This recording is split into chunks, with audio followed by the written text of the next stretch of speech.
انا للہ و انا الیہ راجعون۔ آج پورے خیبر پختونخوا کی فضائیں سوگوار اور ہر آنکھ اشک بار ہے۔ زینت المحدثین، فخر علماء دیوبند، علماء کرام کے قافلے کے آخری باوقار ساتھی حضرت شیخ ادریس صاحب علیہ الرحمہ ہم سے جدا ہو گئے، مگر کس طرح؟ اپنے لہو سے وفا کی ایک ایسی داستان لکھ کر جو دلوں کو چیر گئی۔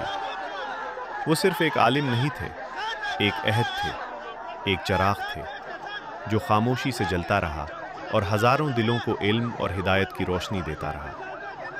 آج وہ چراغ خون شہادت میں نہا کر بجھ گیا ہے، مگر اس کی روشنی ہمیشہ زندہ رہے گی۔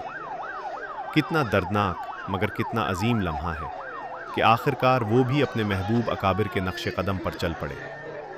سیدنا ابو بکر صدیق رضی اللہ عنہ، سیدنا عمر فاروق رضی اللہ عنہ، سیدنا عثمان رضی اللہ عنہ اور سیدنا علی رضی اللہ عنہ کے سچے پیروکار آج انہی حضرات کی صف میں جا پہنچے۔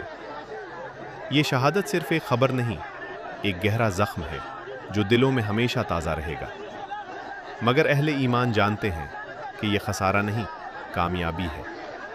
یہ رب کی طرف سے بلند ترین انعام ہے۔ اے اللہ، ہم گواہی دیتے ہیں کہ تیرا یہ با دین کا سچا خادم تھا۔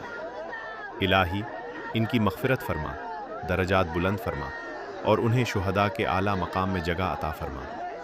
اللہ ان کی قربانی قبول فرمائے اور ہمیں صبر جمیل عطا فرمائے۔